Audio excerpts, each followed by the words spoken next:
evening and welcome back to the ChatGTM podcast. This is your host, Michael Beck, reporting to you live from the Omni Hotel in Dallas, Texas at the Prosper Accelerate Conference. And I am here with the one, the only, the master of M&A, Mr. John Davie. How you doing, John? Very good, very good. I told you I got a little bit of energy to share, so let's do it, man. Let's bring it. So, John, I saw you on stage over at the Yum Brands headquarters. That was something else. Tell me a little bit about your company first before we talk about this really cool thing behind me that people are going to lose their minds over. Yeah. What's going on at Buyer's Edge? Oh man, so I mean, we just keep going faster and faster, which is great. We've been in business for 27 years. Yeah. But I keep pushing my team and ourselves to go even quicker and faster and do more. We've already acquired 10 companies this year. We're going to acquire 12 by the end of the year. Wow. Yep. And I mean, I know a CFO or two that just bounce into the night after one M&A. Like, how do you guys even handle that kind of velocity? no, if we don't buy one a month, I'm a little disappointed in our team. Yeah. All right, so tell me more. All right, so Buyer's Edge, for everybody that doesn't know, we are a procurement platform with tech-enabled. We invest a ton in data, software, and technology and AI to enable operators to save money and grow their business. With even now, with some of our recent acquisitions, grow their top line revenue. Yeah. In addition to saving money in their procurement. Right. Well, I mean, margins are so damn thin nowadays. You got to do everything you can to recover that or find your revenue streams that you're making the most money, right? Exactly. And inventory management's always a pain in the butt. Inventory on hand is money being wasted or lost or theft being open. Exactly. So is most of your domain all in restaurants? You operate retail as well? No, we're very little retail. It's mostly food service, restaurants, hotels, casinos, healthcare, schools, kids, all food service mostly. Okay, but food service where people are buying food, having experiences, and they have inventory that they carry, I imagine, right? Yes, totally. Beautiful. Yep. So, I met you over at the Yum Brands HQ. You gave a great presentation over there. Everybody's hyped up at it. It's amazing. There's this phenomenon. I call it the new word. You have that thing where you hear that new word one time. What's that word? Any word. But then you hear it for the first time, and then you hear it everywhere. Right. That's you, man. Ever since I heard Buyer's Edge about 6 months ago, I hear you everywhere. Oh, good. You're my new word. Yeah, it's it's amazing. Love it. Absolutely. I'm happy about that. And now, learning your path, at 20 years old, right out of college, you started your first opportunity, and you weren't a restaurateur. You're just a guy who wanted to do some stuff. Yeah. How did you start that journey? Like, who'd you tap into? Yeah, it was a tough journey. It was not easy. It's never easy. We are not an overnight success story. Yeah. I know we hear about Mark Zuckerberg and then boom, and they just became billion-dollar companies. That was not us. Yeah. I had to grind it out for a solid 10 years. It took 5 years to even get a little bit of revenue, that we could sustain. My dad would limp in some money out of his 401k here and there, $2,000 here, $5,000 here. That's great. Your dad believed in you. That's amazing too. He believed in me. Way to go, Dad. Limp it in. I could somehow. I wasn't drinking. I was out of college. I could live off $2,000 a month. Sure. So we grinded it out, and we eventually got enough traction about year 5 to start to grow and start to add employees at year 5. Right. And so, what'd you start with out the gate? What were the products you were offering at that time? We were very focused on helping the mom and pop independent restaurant. Okay. Under our Dining Alliance brand. Okay. We wanted to help, and we still do help, the independent 1 unit, 2 unit, 3 unit mom and pop, help them compete with the biggest chains in the world. And we were very concerned back then about Applebee's, Olive Garden, TGI Fridays. Sure. Because they were crushing it. They dominated. And we were worried about the independent going out of business. Yep. We want to help them keep in business. And that's still core to our DNA today. Good. Is help the small guy get all the same advantages of buying power, technology, and everything else that the biggest chains have. Yeah, the reality is half of America is still independent restaurants, Yeah, right? I know. That's a big TAM to go after, Huge, right? huge. Well, absolutely love it. Huge. And so now, flash forward, how many years since then is that? 27 years. Woo! Yeah. And how many business units have you acquired in that We've time? acquired 45 companies in the last 15 years. This is the American story. This is the American dream right here. John, you've done this.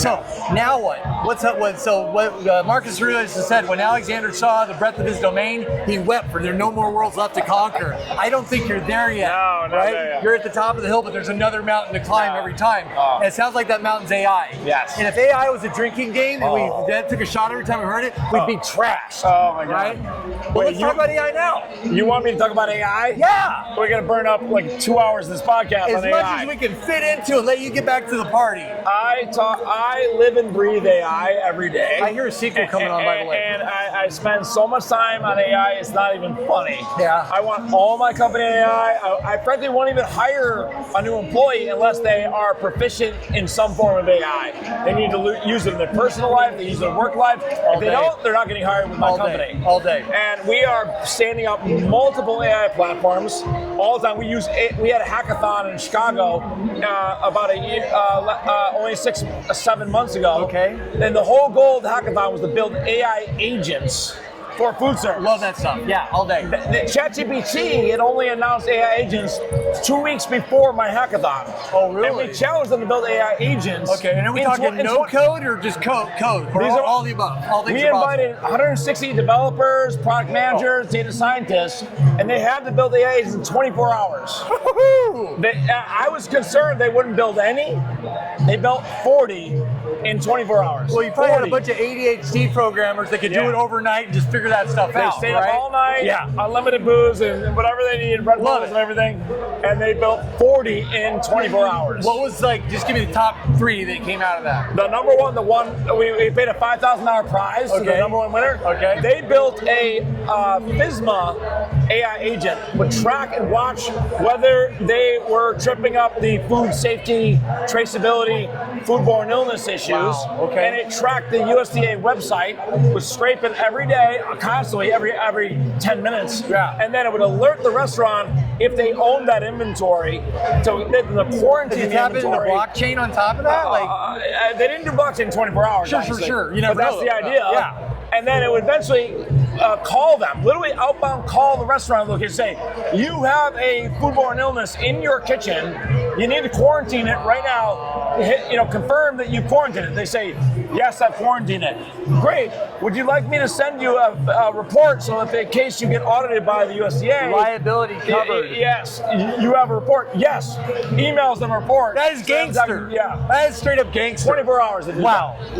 And what do you do with your personal life? I mean, I imagine you're layering this stuff all over the place. You have your own agent that knows how you write, how you speak, how you respond. So I can't give away all my secrets. I have a lot of AI secrets. Sure. I have 5 kids. Okay. I have a 14-year-old and I have a 3-month-old. Is your 14-year-old a girl? Boy. Okay. Only boy is the 14-year-old. Okay. All girls after that. Okay. And I do think about, I want them to have a digital record, a digital AI record of me and my life, and I am working on that. And one day, like your persona? Maybe I'm gone, and they can all talk to dad, even if I'm gone. I love that. That's how weird I am about AI. We're not that far apart. I think that's freaking awesome. So while we're on the subject of AI, we're standing in front of a board behind us. That's why I like all this weird lighting going on, because this is going to make us look like shadow puppets if we don't get it right. But John, you picked up a company recently. Yeah. It's not the right name on the screen here. No. But what's this product we're talking about now? So it's called DineSight. Former name was Brick and Mortar's former name, DineSight. And what it does is it taps into the existing camera feeds of your existing cameras. No hardware costs. No hardware at all. Yep. Your existing cameras, you bought them on Amazon for $1,000, doesn't matter. Yep. Take the feed, puts it into full AI model, and it picks up whether customers need a new drink, their wine glass is empty, and they need a refill, alerts the staff. It sees that through the camera vision on top. It alerts them if they want to pay their check, if they need a dessert menu. It picks up if they are frustrated, happy, sad. How many times have we got whiplash looking around a restaurant waiting for a server? I know. How many times are you like, oh yeah. Excuse me, no more of that. Yeah. Camera picks it up, alerts the staff, they come right out. The restaurant sells more booze, sells more food, sells more desserts. Average checks go up. Faster throughput. And customers happier. Yeah, you get taken care of, right? All through camera vision at a fraction of the cost of hiring more managers. Of course. It's literally eyes on your business. Right. That know how to now manage your business, alert the right people to put the right things in the right hands so they drink, pay, get out, and get the next people coming through. You have 5 cameras in your ceiling, you now have 5 managers that never take their eye off every single table in the dining room. Yeah, and then not to mention the coachability factor, right? Now you can tell your staff, hey, why weren't you on point, or what can we do to help you get better at what you're doing, and give you the right support you need. So it's also a great coaching tool, right? Yeah. Everybody wins. Yeah. The guest gets the benefit, the team gets the benefit, the operators get the real benefit. Right. Life goes on. That's absolutely awesome, man. Yeah, it's pretty cool. I'm excited about it. I'm really excited about it. Okay, so I don't know if you can share the next thing with me, say pass or go. What's the next thing on your island that you're looking to pick it up or bring it in? Let's say the property, but what's interesting to you next? So we have recently entered a definitive agreement with a company called Dinova to acquire the company. Yeah. It'll be our second largest acquisition ever. It should get approved by the government within the next 10 days. Why has the government got to approve it? It's a big one. It's a big one. Okay. So the government has to go through. Stuff. Yeah. It's called HSR. Okay. So I don't own it today, but in 10 days we will own this company. Thank you.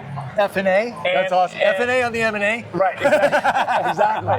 Yeah. So I mean, we made a big move recently. It's a big risk. Yeah. And this company is going to drive the best corporate diners into all of our customers.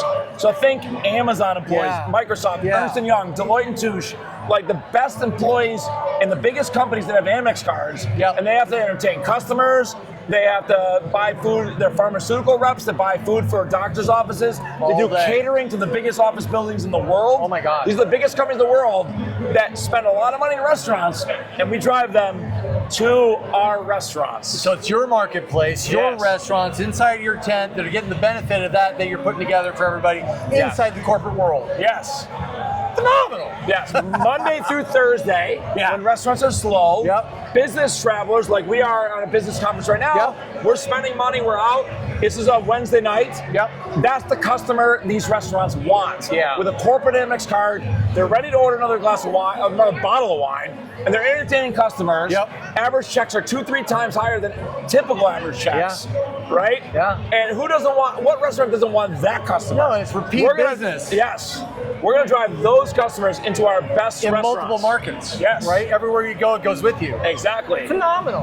Yeah, I'm pretty excited about it. I'm really excited about it. You're like insanely excited. Like what you're doing, what you've done with your life and your career and your business and the entrepreneurial spirit, alive and well in this guy right here. Thank you. So if I have a tech company and I think I got something really great, I'm sure you're interested in other things that are coming out of the pike. What's a great way? Who they can reach out to? Who they talk to? And they say, because I know you're in M&A mode all the time. How do you sniff that out? So we are always on the lookout for the best opportunities to expand our network. It's called the Buyer's Edge platform. The platform is a real. It's not a cliche. We are a true platform. Is it all horizontally integrated? Everything works together? Right. I might have got the direction wrong. It could be vertically integrated. It's a platform because we want to offer multiple tools and technology across all the different verticals we play in, right? And so we're open to partnerships and we're open to acquisitions of any type of restaurant procurement company or restaurant technology company. Right. And we also have a private equity firm called Emerging Fund that if it's not the right fit for the Buyer's Edge platform, we have a very $100 million private equity fund that we make investments in more startup-oriented companies. And then you watch it and buy it. And we might buy it later. We might buy it later. Absolutely love it.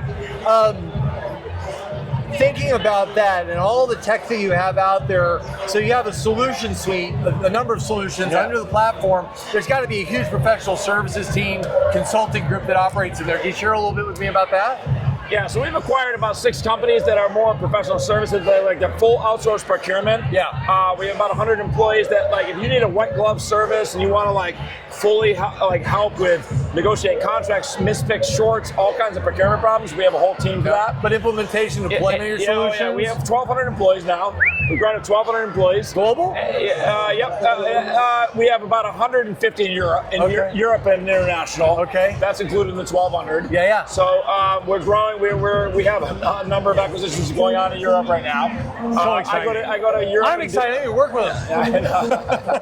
It's infectious. Yeah, there's a lot going on. I freaking love it. We only know one thing is speed, fast. We go fast. That's what you said. We don't care about anything. We don't want to go slow. We only want to go fast. And I imagine it's fail fast too. Like if it's not going to work, make it not work now so you can move on. Too. Yeah, we can't win everything. We don't win. We don't bat 100. You have to win enough to get ahead. 1,000. We go so fast and we lose and we win. We just win more than we lose. Yeah, but I mean, the house isn't rigged if you make good bets. Right. Exactly. Right? Absolutely love it, John. Yeah. Well, I mean, I know there's a whole party full of people who want to talk to you here, and you're going to go to some place in Malibu in a couple of days or tomorrow. I don't know. Yeah. I thought I was busy. Hold this guy's beer. Like literally, hold his beer. He's got to go to the bathroom. But John, thank you so much, man. I hope this is the beginning of many conversations. Yeah. You got a fantastic story to tell. Appreciate it. If you guys haven't heard of him, this is new to me. It should be news to you. If you're watching the market, if you want great technology, if you want to see somebody that's exciting and doing amazing stuff in the marketplace, he's at the cusp. He's leaning into stuff that's new, that's actually has real utility, that's going to drive business, drive revenue, drive profits and growth. I can't imagine anything better than the buyer's edge. It's fun. It's fun. Boom! Awesome, buddy. Appreciate it. All day. Great.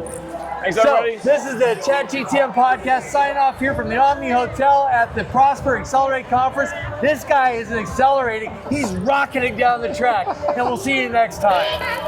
Thanks, everybody.